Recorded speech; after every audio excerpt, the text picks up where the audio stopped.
Hey friends, welcome to another episode of Trekking Tuesday / It's a Sad Day. And I'll get into more of that here in about a minute. Quick Bob update. Yes, I've been really busy lately with work. And as a plus side, or on the plus side, I've got an influx of cash coming in, which is a good thing. I've decided to do a lot.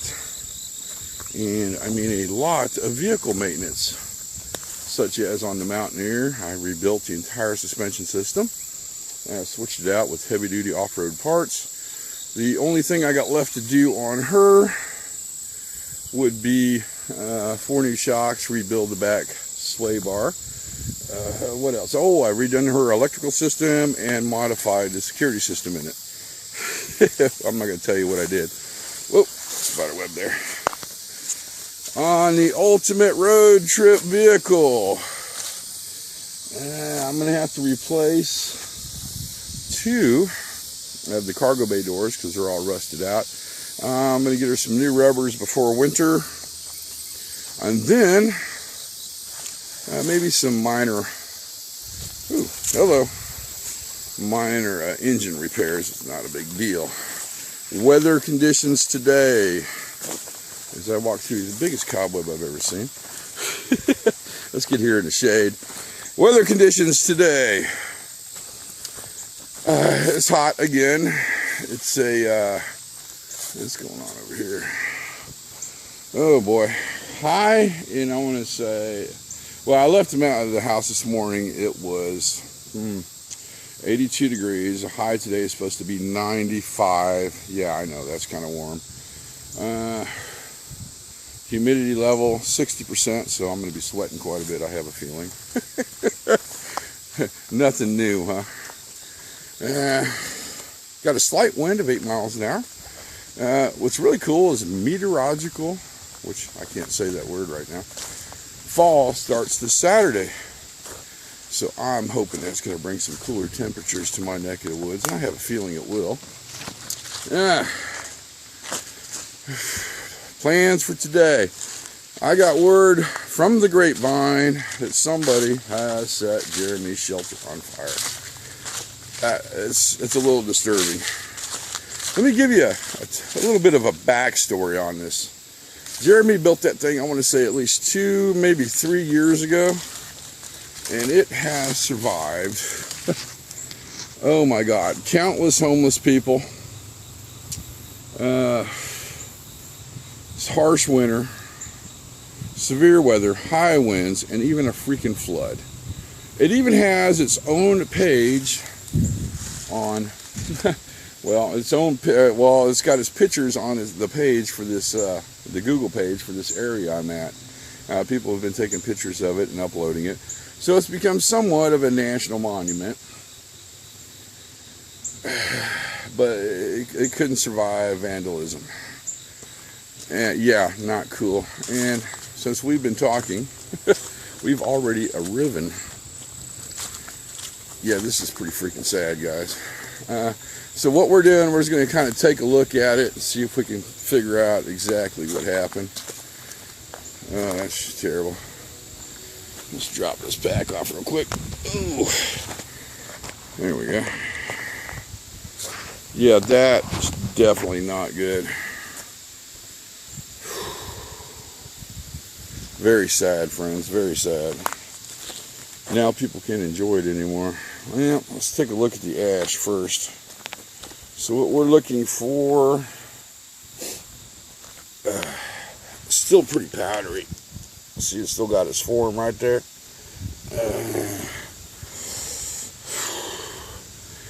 Okay, it hasn't rained in a while, quite some time, so I think it's been about 2.5 weeks we have had no rain, and it's still very ashy, as you can tell. It's still pretty much in place, and we've had a strong wind, I want to say, oh God, what was that, last week of Tuesday, so it's not really blown out all over the place. Wow. Kind of not happy. So we don't have ashes scattered everywhere. and the rain hasn't hit it yet.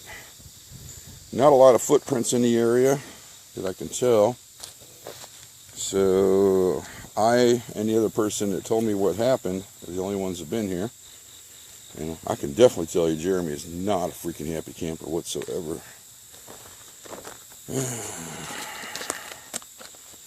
No, the only footprints I'm seeing is mine and the other person's, and I know exactly who they are.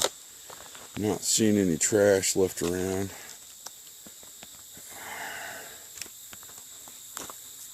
Wow, they probably came extremely close to setting this freaking woods on fire. See the burns on the trees here, the leaves.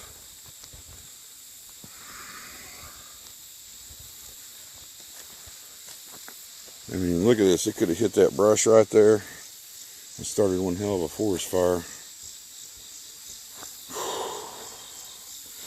I could tell by the way all the what's left of it, the logs are laying, that it was left up, so they didn't knock it down. So the question is it an accident, or if somebody did it on purpose? Yeah, very, very depressing. Oh boy. Okay. I'm going to poke around just a little bit more, and then we're going to head down to my regular camping location. Then we're going to figure out what we're going to do from there. Okay, here's a fresh tissue, and it hasn't been melted. Hello! Cool. So my guess is, from what I've seen... Uh-oh, here comes another one.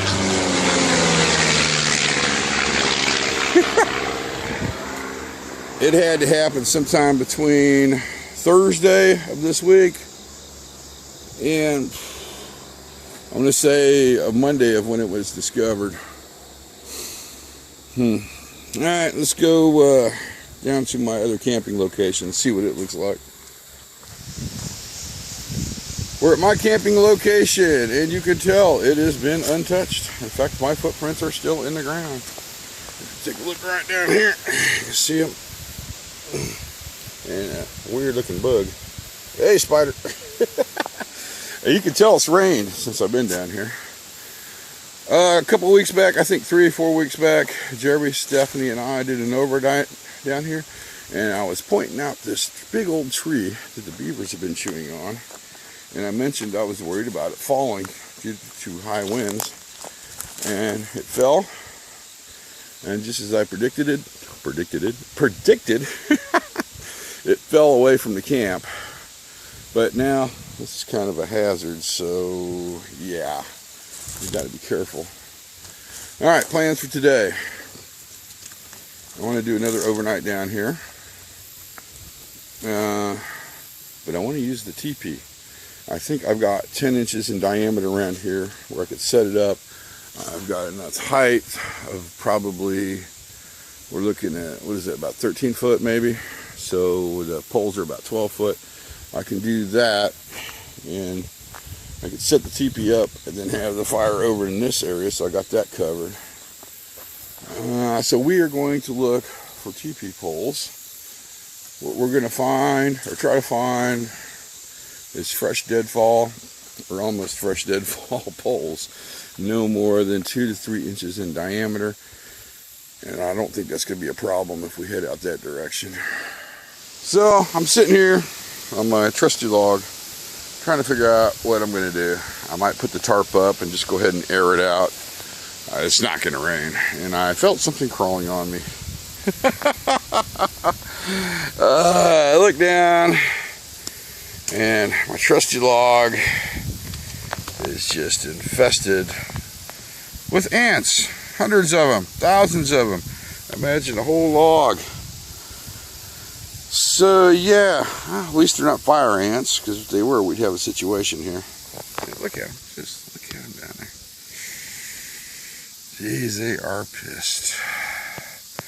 So I think we're going to be sitting at the far end of the log today and try not to disturb them any more than we already have. It kind of looks like they're starting to move their colony anyway, because when I sat down, this big chunk fell off. Yeah.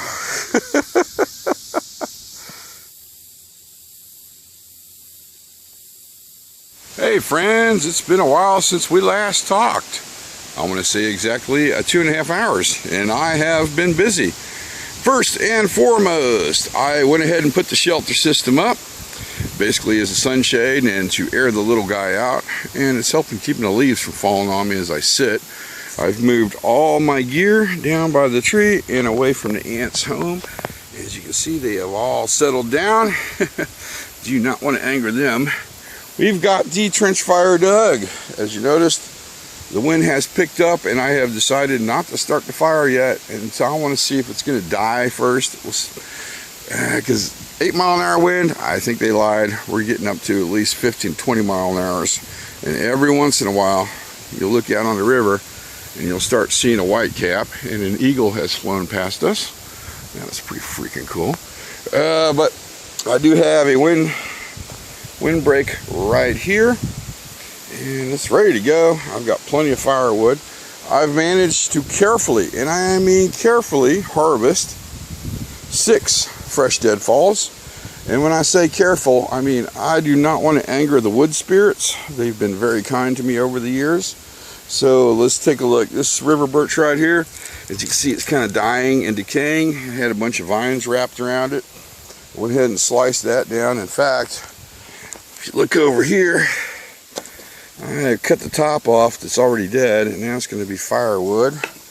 This one here was in a group of 4, the smallest one, and it had vines growing on it, so I figured it wouldn't last very long either. And pretty much the same with the other ones, so I did some seriously careful harvesting. All right, what we need to do now is we need to cut them all in 12-foot sections.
The wind died down briefly, so I decided to go ahead and start the fire. Of course, now it's starting to pick up again. No worries. I just want to get it down to a good bed of coals, and we're going to be good on that department. I went ahead and cleaned up the poles. I have 3 of them right at 12 foot, and then the other 3 are right around 11 plus, but it's going to work perfectly. And I've already picked out my main support, my 3 main support poles. Off the bottom of this one, like I said, I'm going to try to use every piece of these logs as possible. I went ahead and made me this killer. And I mean killer beating hammer. Look at that. That thing has got some beef to it. In fact, let's get this out of the way right now. And I'll do something with those later. I'm not sure what. I've been looking at this area. Let's put this away too. Put you right over here. And we just cut my thermal rest. Oh my. Okay. I've been looking at this area where I want to set the teepee up. And about a 10-foot circumference from here on around, this is all raised. Probably from all the trench fires I've had. Down here, it's real low. I'm thinking that where my freaking fire is the best place to set the teepee up. See how it's raised right there? So I'm going to do a preliminary setup, and we're going to avoid catching on fire. And I've got to move 2 of my tarp lines, which is not a big deal at all. This one here that goes to that tree, this one that goes to this tree, and actually this is what I need to tie the teepee poles together with. I think that's going to be next on our agenda. Alright, we're marked at 10 foot on each one of these poles. That's where we're going to tie them off. Actually, this probably should be the center pole. Like so. Yeah, that's a little better. Okay, I like that. Tip right there. So turn him like that. Turn him like that.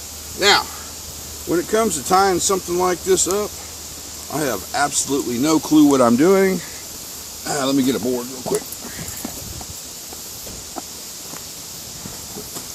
We're going to be using what is called the bob knot. I have no clue what it is, but it works. So if you want to see the wrong way to do this, this is probably the video to watch. Alright, we got those guys there. We'll work him in right there. Oh, that's going to be perfect. Yeah, I like that. So basically, we're going to weave this, and I'm not going to get too spunky because this is just basically a trial run. We're going to go under, over, whoops, back under again, up. You kind of see where I'm going with this. We'll do that several times and then pull that really taut. In fact, I'm going to go ahead and tie this off right here for now, keep it in place. We'll be using a simple little square knot, like so. And then I'll go ahead and finish this up.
And what you're looking at there is a bob knot.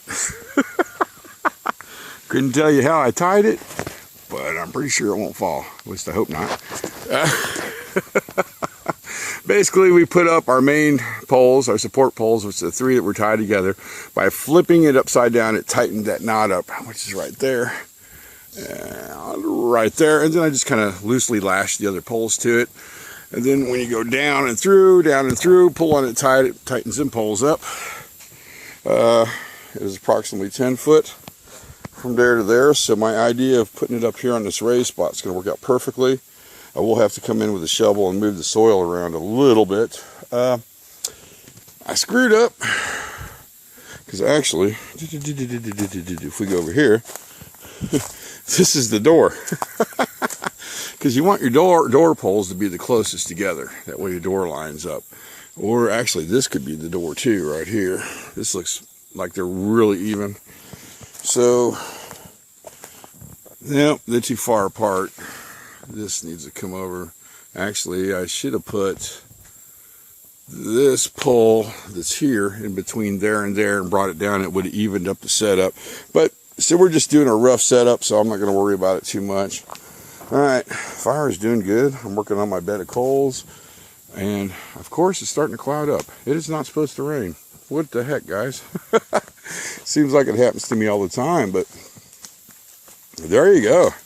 That's going to fit there perfectly. So I think what I'm going to do now is tidy the area up a little bit and then take those down. And we're going to get ready to start making some food because I'm hungry. And I want to get those stashed just in case it rains, because I found an awesome spot out there where I don't think they'll float away if it floods, but it's buried in the itchy weed. Nobody's going to find him. And if they do, it's going to hurt. Oh, and I did put my tarp back up. I just went around the pole and went over to the tree, and I think we're good. I bet you're wondering what we're going to have for dinner. We're going with my favorite, dirty rice and sausage. Real easy meal to prepare. First, we're going to pour our rice in here. And get out of the way.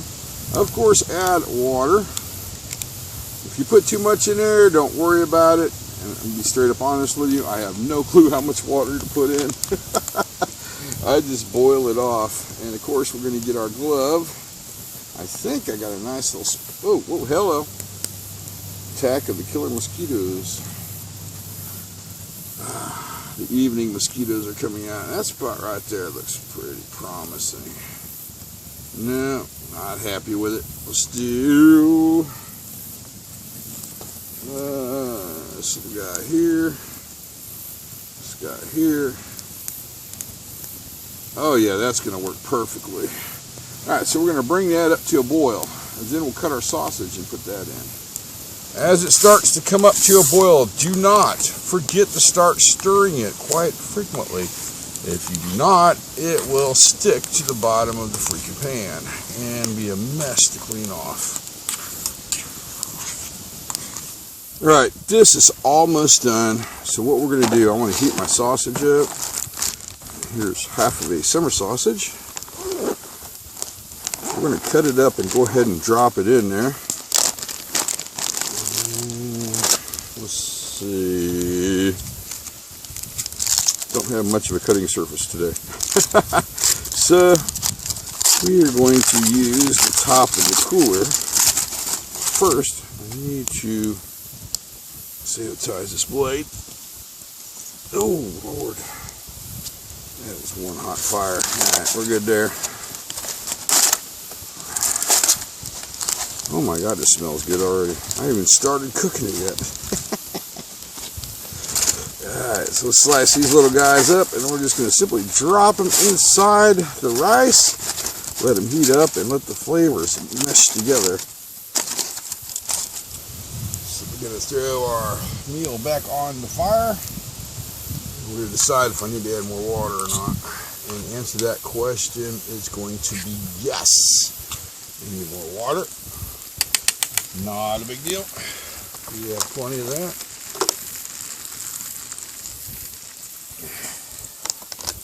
Have no fear, friends. We will definitely boil that off. It's not going to take long to cook this. Alright, so once we get it up to another bubble again, a roaring bubble. Plus, I don't think that rice is done. What the heck is that? What is that? Ash or something. There we go. It looks like we got a little bit of a hot spot over there.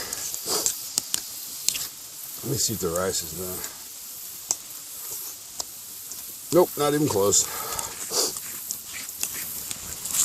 You know what, friends? I think it's done. You can see how the sausage is starting to coil up. Let me get that piece out and show you. Whoa! Right there. Starting to turn up on itself. That means it's done, and crap, it's sticking. That's going to be a mess to clean out later. Let's take a little bite and find out here. Oh my God. So hopefully I've let it cool enough. We do have some stickage, but not too bad. Oh yeah. Rice is done. It's still pretty freaking hot. You see how the sausage there started turning colors? And means it's done. Oh my God. That was really good. Unbelievably hot. Let me catch you up on what has happened. Ate, fell asleep. My 6 o'clock alarm went off. I'm late. It's now probably 7 o'clock. I won't get to the trailhead until 7:30 maybe. So I'm in trouble, but I hurried up and packed the camp up while I still had some daylight left, because it does not take long to get dark in the woods. Here, if you look over, whoa, making you dizzy. See how dark it's getting out there? It doesn't take long. All right, we got our fire. It's 100% out. Had to make sure that don't want any uh-ohs or accidents. The teepee poles are hidden right over there. I don't think anybody's going to find them. If they do, they're going to get itchy weed all over them, and it hurts. I've got some on me already, and it's kind of itchy. The extra firewood I had in this spot, I stashed over there so nobody would find it. All right. Area is cleaned up. One more last look. I've left nothing. Well, you can see where the fire was, and you can see where I drug those poles, but not going to worry about it. All right, now for the fun-filled hike on the way out. I think I'm going to go ahead and wrap the video up, friends. Big tree right there. I don't think we're going to see anything else on the way out. I've decided I'm going to go ahead and release this one on YouTube. I normally would not do that. What the hell is that? For a Trekking Tuesday series, that is mostly for Facebook exclusive only. But you know what? I'm going to go ahead and release this one on YouTube because of the beginning of the video and the tragedy with the shelter. Not cool. Question is, will Jeremy rebuild? I hope he does. So, thanks for coming along with me on my journey. I got quite a bit accomplished. Had an excellent day. I'm going to pay for it when I get home. Comments are always welcome. Heads up, it will take me a while to get back to them because I'm just working my little butt off right now. And like always, friends, thanks for watching.